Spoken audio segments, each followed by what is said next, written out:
Time for Taking Numbers earnings season getting underway earlier this week when Alcoa posted its quarterly results. Over the next 4 weeks, 71% of companies in the S&P will report their fourth quarter earnings figures. Those companies account for about 80% of the total market cap of all of the S&P 500. So what should investors expect? Here to share his take is Pankaj Patel, Managing Director of Quantitative Strategy at Credit Suisse. Thanks so much for joining us. So what's your theory? What do you think earnings in the fourth quarter are going to look like? Thank you, Melissa, for having me. Yes, as you mentioned, in the fourth quarter, the S&P is expected to earn $21.58 as per the analyst expectations. And if that happens, that will be 30% increase over the fourth quarter last year. But keep in mind that in third quarter of 2010, the earnings were exactly same, $21.58. So there is no sequential growth.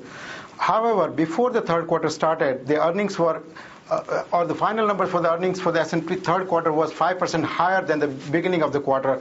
We expect similar 5% increase in earnings for the fourth quarter this year. Okay, so break it down for me even further. Which sectors do you think are going to be the winners and which are going to be the losers? Yeah, for the sectors, telecom and technology will be one of the big sector, and energy and materials. Those three are the best sectors for the expected earnings growth. Utilities sector is the only sector with a negative earnings growth for this reporting period.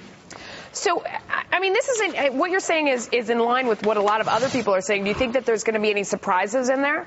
Yeah, the only thing I would say that this time the surprises will not be as much as we had seen in last 3 quarters of this year, because the surprises have been more and more from the revenue surprises. And then, as you know, the companies do not have much control about the revenue surprises. So this year, this quarter, the surprises will be muted, and we expect about 5% surprise overall for the earnings. What does it tell you about the overall economy?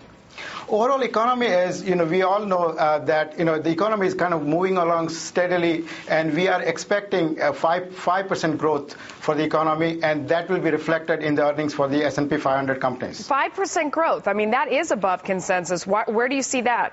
Well, that is I'm talking about 5% versus the expectations right now.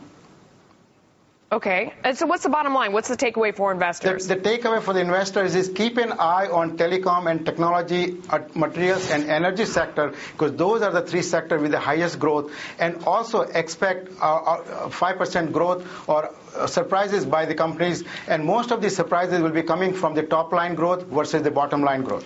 What about utilities? I mean, I know you mentioned them as a lagger. Is there a way for them to take off at some point? I mean, we're looking at natural gas prices that are so cheap. That's got to help. I mean, that's an input. The trends seem to be going in their favor. Is there a way for them to get out of their own way? Well, keep in mind that we are comparing the fourth quarter of 2009 with the fourth quarter of this year. So they are not in that kind of bad shape. And you're looking at the relative performance of these sectors. So utilities is not necessarily in that bad position, as it might sound from the analysis. Okay, it's just relative. Thanks so much for joining us. We appreciate it. We'll see if all of your predictions come true.